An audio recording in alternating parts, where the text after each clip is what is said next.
Super annoying when you want to use a transition and it doesn't work, you can't get it in the middle. My name is Davinci and in this video I'm going to teach you how to resolve that.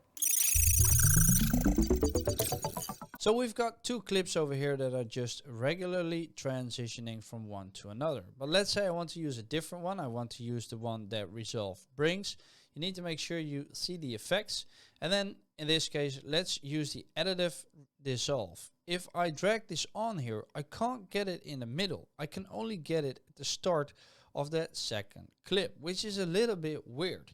I'm going to show you how to change that, because the whole problem with that is that this is the beginning of the clip. I can't drag it out any further.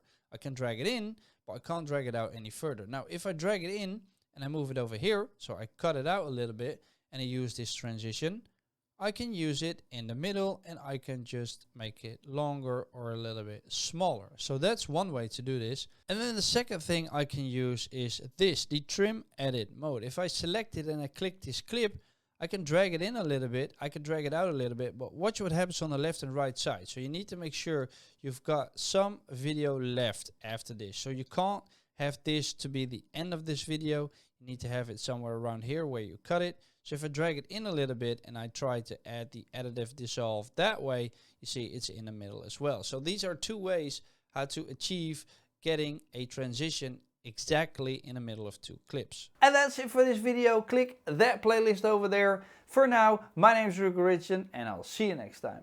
Doei!